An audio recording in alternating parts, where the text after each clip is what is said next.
Alors, je me tourne vers vous, Lilia Bouziane. Donc, vous avez déjà eu la parole, mais je vous représente. Vous venez de la banlieue lyonnaise, vous avez 27 ans, donc vous êtes élève avocate, vous voulez devenir avocate et vous portez le voile. Alors, vous nous avez dit, je porte le voile depuis l'âge de 13 ans. C'est ça. C'est mon choix. Mon père, vous nous avez dit, mon père m'encourage à ne plus porter le voile. Donc, c'est opposé lors de ma prise de décision. Il s'est opposé, voilà, il s'est opposé au fait que vous portiez le voile. Donc vous dites, c'est vraiment ma décision. C'est ça, exactement. Vous savez que quand vous serez avocate, vous ne pourrez pas plaider avec votre voile. Oui, j'en ai conscience. Oui, je sais. Vous choisissez quand même cette voie. Oui. Le métier d'avocat, il ne se résume pas à plaider. Il y a plein d'autres choses qu'on peut faire en tant qu'avocat. Juste, je voulais m'excuser tout à l'heure. Il me semble que je ne vous ai pas salué. Donc, bonsoir, monsieur. Non, mais je vous en prie. Bonsoir, madame. Dans ma prise de parole.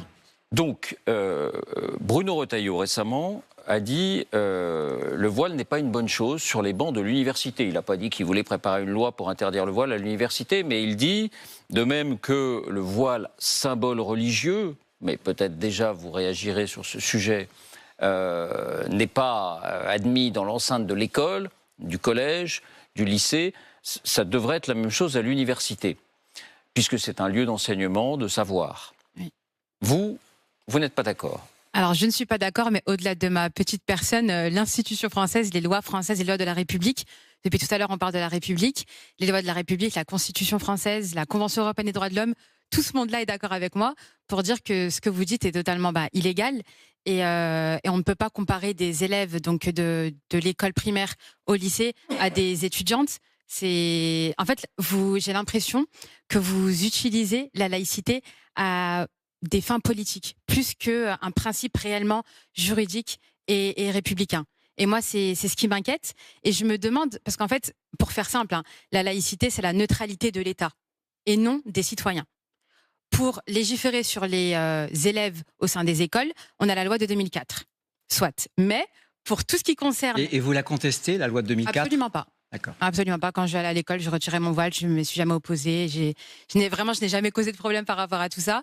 Et preuve en est, je ne veux pas être fonctionnaire. Enfin, je veux dire, je respecte vraiment de manière très stricte le principe de laïcité. Vous admettez que dans des lieux qui sont des lieux que la République souhaite sanctuariser, notamment à l'école, que ce soit les professeurs, mais ça, c'est depuis longtemps, depuis 2004, les élèves ne puissent pas porter un voile ou autre chose, c'est-à-dire un signe ostentatoire religieux. Voilà. Ça, vous l'admettez? Je l'admets, c'est la loi, je l'admets.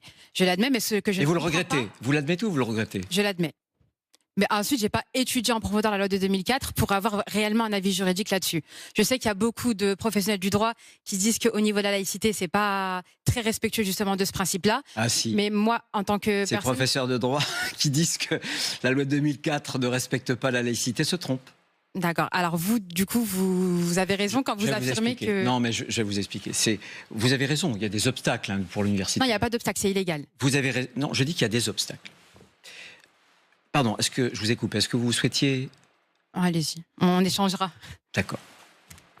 Vous dites que vous portez le voile, c'est une liberté, ce que je conçois très bien. Je pense que pour autant, le voile, pour les islamistes notamment, c'est un étendard. J'ai un ami qui est emprisonné en Algérie aujourd'hui, il est âgé, il a le cancer, il s'appelle Boualem Sansal. Boualem avait écrit un jour, il est algérien, il est de cette culture-là, et il avait dit, et il avait écrit, l'islamisme, c'est la victoire du voile. Je pense que le voile est utilisé pour dire, on n'est pas comme vous, et surtout, comme un signe de l'apartheid. De ceux qui croient en un Dieu, de ceux qui croient en un autre Dieu, ou peu importe. Je pense que le voile, c'est un signe qui sépare les hommes et les femmes, pour inférioriser les femmes. Vous dites, moi j'ai cette liberté, mais il y a tant de pays, les Iraniennes, qui se battent et qui sont punies gravement, parfois sur leur vie, parce qu'elles n'ont pas le droit, vous voyez, d'enlever leur voile. Et c'est ça qui me choque. J'ai pas l'intention, David Pujadas l'a dit, c'est une proposition personnelle sur l'université, parce que je trouvais qu'il y avait une sorte de continuité. Je pense que l'école publique, l'université publique, c'est la République. Et le modèle républicain fait qu'on a des particularités, on a des foi qui sont différentes. Et ça, c'est important. Et on doit les vivre pleinement. Mais le modèle républicain fait que dans un espace commun, pour bien vivre en commun, on essaie de laisser ces particularismes, notamment qui concernent la croyance, de côté. Mais ça, pour faciliter, vous voyez, la concorde. Donc du coup, vous êtes contre le principe républicain de la laïcité. Tout ce que vous venez de dire, ça contrevient à ce principe. Ah non, c'est au contraire. C'est votre vision des choses. Non. Les frères musulmans,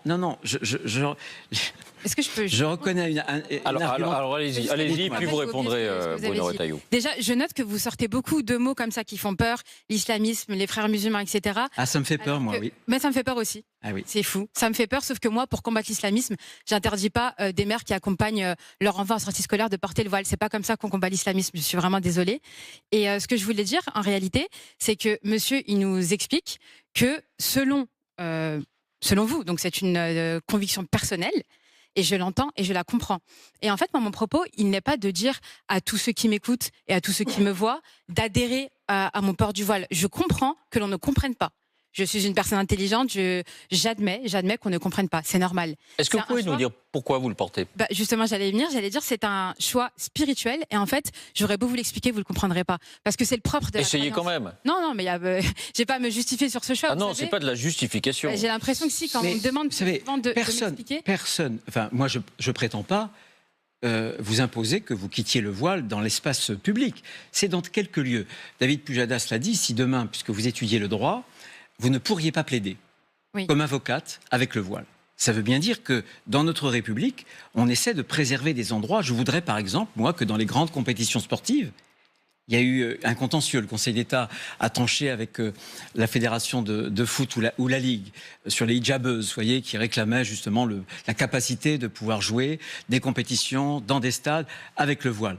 Moi, je pense qu'il y a quelques endroits, vous voyez, où on essaie de préserver les choses pour que, ensemble, finalement, il n'y ait pas trop de signes distinctifs. Je ne sais pas si vous avez lu cette décision du Conseil d'État, mais c'est pas du tout question d'endroit. C'est pas ça qui justifie cette décision. C'est le règlement. Finalement, voilà, c'est ça. C'est la possibilité, c'est la possibilité d'inscrire cette règle dans le règlement. Mais ces jeunes filles qui souhaitaient porter le voile, en fait, en réalité, c'était qu'elles relevaient finalement du service public. C'est seulement pour ça qu'on leur a interdit de porter le voile. Ça n'a rien à voir avec l'endroit. Non. Mais moi, là, on s'écarte un peu du sujet parce que moi, je voulais vraiment rester sur le port du voile à l'université et sur les mères qui accompagnent leurs enfants en sortie scolaire. J'aimerais comprendre parce que vous nous parlez de menaces et depuis tout à l'heure, j'entends vraiment des mots comme ça qui font peur et qui suscitent beaucoup d'émotions.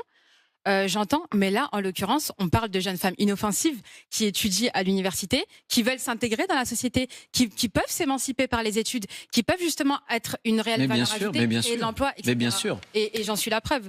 Et si vous me l'aviez interdit, si à ce moment-là le voile était interdit à l'université, je n'y serais pas allée. Donc on aurait privé une Française. Mais vous alliez quand même au lycée. Pardon ? Vous alliez au lycée et vous quittiez votre voile. Mais en fait, le fondement de la loi de 2004, c'est on explique aux enfants qui sont mineurs, etc.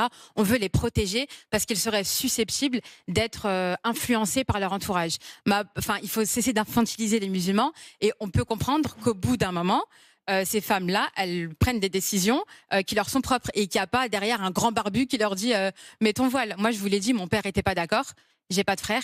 Je ne suis pas mariée. Il y a je n'ai même pas d'entourage masculin. Et moi, je conteste pas votre droit. Simplement, je sais qu'il y a un islamisme politique qui essaie d'imposer des codes, Je suis pas en train de vous dire que les femmes qui portent le voile sont des islamistes. Je vous dis simplement, écoutez-moi bien, que tous les islamistes, tous veulent que les femmes portent le voile. Mais parce qu'en fait, c'est la religion musulmane qui impose de porter le voile. C'est contesté. C'est contesté, c'est vrai. Mais pour la plus grande majorité... Vous le savez très bien. Oui, bien sûr, je le sais. C'est un choix qui relève tout autant de la politique que de la religion. Ah non, pas du tout. Et nous, mais vous pensez vraiment qu'à 13 ans, j'ai fait ce choix politique ? Oui, non mais... En quoi ma vie traduit une volonté politique ? Je ne comprends pas. Je parle d'une règle générale. On est sur un modèle républicain qui est très exigeant, qui souhaite que on n'interdit pas des particularités, des croyances, mais que dans des espaces qui sont des espaces républicains, ça soit protégé et qu'on essaie de se retrouver loin des particularismes pour avoir une vie civique commune. Moi, je ne comprends pas pourquoi on vend le modèle républicain selon lequel la religion doit être effacée. Alors que c'est pas du tout ça. On jouit tous de la liberté religieuse. Et certes, cette liberté peut être restreinte. C'est vrai. Voilà. C'est l'article 9 de la Convention européenne des droits de l'homme qui le dit. mais sous certaines conditions. On a la sécurité publique, la santé publique, la morale publique, etc. Et là, en l'occurrence, pour ces étudiantes à l'université ou pour ces mères accompagnatrices, je ne vois pas du tout en quoi elles troublent quoi que ce soit. Elles n'ont dérangé personne. Et vraiment, excusez-moi, juste je finis sur ça.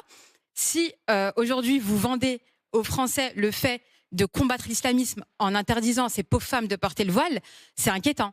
C'est inquiétant. Si c'est vos mesures et que ça fait presque plus de 10 ans qu'on les répète à chaque fois et qu'on voit bien qu'il y a un blocage législatif parce que ce n'est juste pas conforme à la laïcité, c'est inquiétant et c'est alarmant. Et moi, j'ai l'impression que vraiment ce voile, on s'en sert vraiment pour masquer les vrais problèmes. Parce que là, j'entends les témoignages depuis tout à l'heure de mes concitoyens et ça m'attriste. Et je me dis depuis tout à l'heure, ah oui, donc quand même, on a... Qu'est-ce qui vous attriste? J'entends que par exemple, on a eu une agression sexuelle et je suis vraiment désolée pour la fille de monsieur. J'entends que des personnes se sentent mal à l'aise. J'entends franchement des témoignages qui m'ont bouleversée. Et je me dis, ah oui, donc on a tous ces problèmes en France.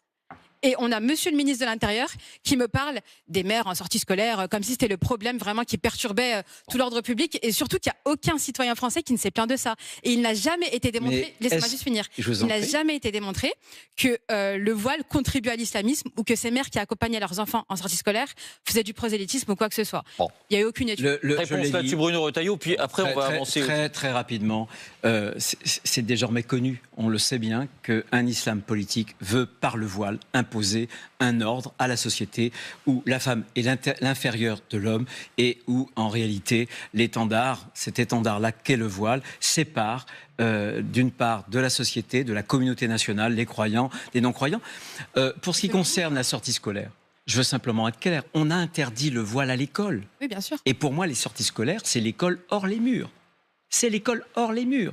Donc, les règles dans l'école, dans les murs de l'école, doivent être les règles dans l'école hors les murs. Voilà, c'est la justification. Je me tourne vers vous.